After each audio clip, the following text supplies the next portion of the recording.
Hello, this is Robert, and in this video I'm going to show you how easy it is to add some automation or to automate completely an exercise that was designed to be run from a master events list.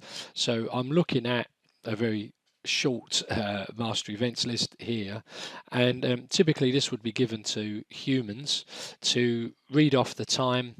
And if your name sort of matched, if you were playing this role of the fire service, you would then be expected to use this method to contact this person or this sort of group of people and deliver this message. And in doing so, you would sort of simulate an event. So we're going to save this as a comma separated variable file, but UTF-8 TeamXp supports many different languages, and that's why we need UTF-8. So I'm going to create a new library, and then I'm going to add a scenario but import from master events list. So I'll click this and locate my file.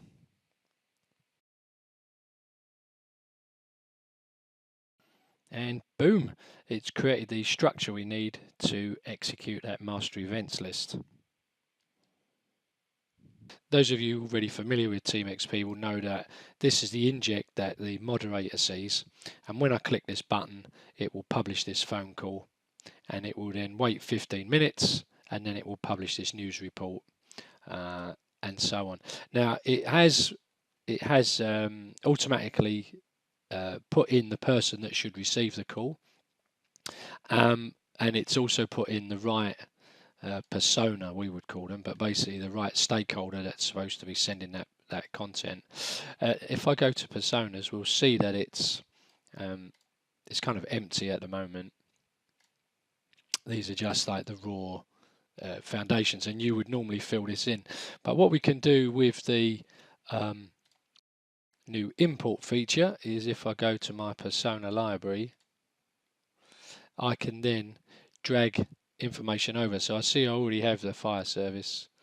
I'm going to put that over and I'm going to replace it. The general manager, yeah, going to replace it. Sky Cloud. So this one is supposed to be press relations, but I actually want it to be operations, so I just change that. And the benefit of this, for example, is if when we come down to news, if we look at press, so in News 24 I've already set up a Twitter profile for this, number of followers and so on. So rather than having to recreate that, I can just drag that over and replace it. And similarly with the public, I've got some people here already, and on this occasion I'm going to merge it.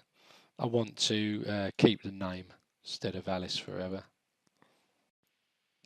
Now if you don't already have a library of personas, this is your, let's say this is your first exercise, you can actually just drag images over to create a new persona.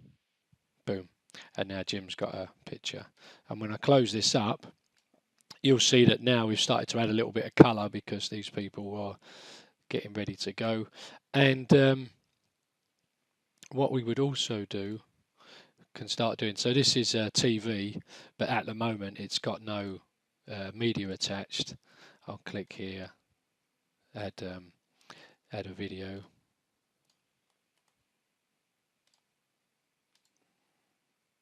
And now we've got the video attached to that TV broadcast, and so we would go through to just sort of polish this off, but it shows you how easy it is to go from what might be an existing exercise to begin automating all or part of it with Conducttr TeamXp.